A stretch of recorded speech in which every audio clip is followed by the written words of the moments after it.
Hi friends, welcome back to my channel. ఈరోజు మంచి టేస్టీగా సింపుల్గా చేసుకునే గుత్తి వంకాయ కర్రీని ఎలా చేయాలో చూద్దాము. ముందుగా ప్యాన్ పెట్టుకొని 3 టేబుల్ స్పూన్ల పల్లీలు వేసుకొని బాగా ఫ్రై చేసుకోండి. పల్లీలు బాగా ఫ్రై అయ్యాక 2 స్పూన్స్ ధనియాలు, చిన్న ఎండి కొబ్బరి ముక్క, 1 స్పూన్ కాజు, 1 స్పూన్ సాజీరా, 1 స్పూన్ జీలకర్ర, కొంచెం కరివేపాకు వేసుకొని ఫ్రై చేసుకోండి. ఇలా ఫ్రై అయ్యాక చిన్న దాల్చిన చెక్క, 5 లవంగాలు, 3 యాలకులు వేసుకొని బాగా ఫ్రై చేసుకొని స్టవ్ ఆఫ్ చేసుకోండి. ఇవన్నీ కొంచెం చల్లారాక మిక్సీ జార్లో వేసుకొని ఒకసారి మిక్సీ వేసుకోండి.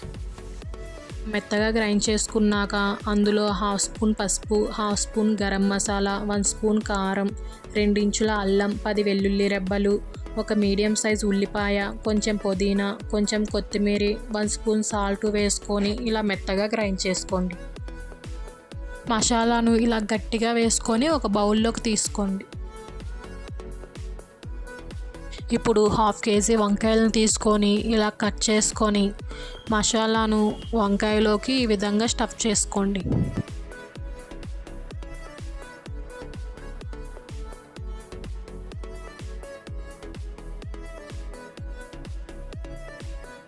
మసాలాను స్టఫ్ చేశాక వంకాయలను ఒక ప్లేట్లోకి తీసుకోండి.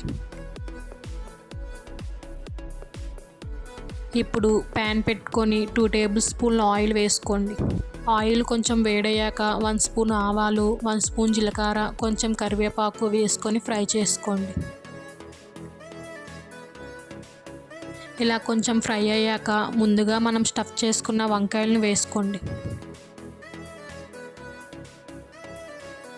వంకాయలను ఇలా పెట్టుకున్నాక మంటను లో ఫ్లేమ్లో పెట్టుకొని 5 నిమిషాలు మగ్గనివ్వండి. 5 నిమిషాల తర్వాత వంకాయలను స్లోగా కలుపుకోండి.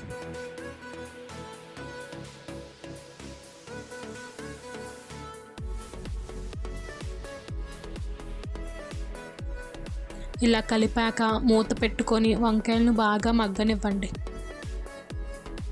వంకాయలన్నీ ఇలా మగ్గాక ఇందాక మిగిలిన మసాలా పేస్ట్ను వేసుకొని వంకాయలు చిదిలిపోకుండా కలుపుకోండి.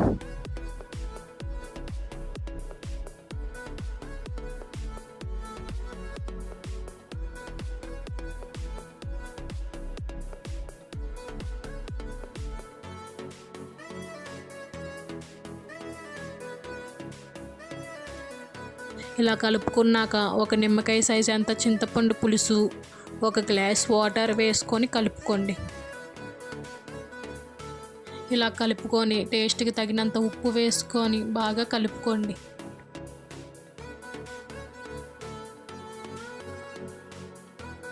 ఇలా కలుపుకొని మూత పెట్టుకొని మధ్యలో కలుపుకుంటూ 15 నిమిషాలు ఉడకనివ్వండి.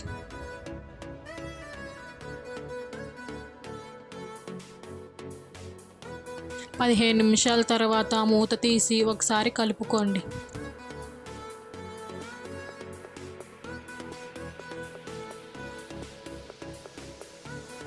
ఇలా కలిపాక 1/2 స్పూన్ గరం మసాలా, కొంచెం కొత్తిమీర వేసుకొని బాగా కలుపుకోండి.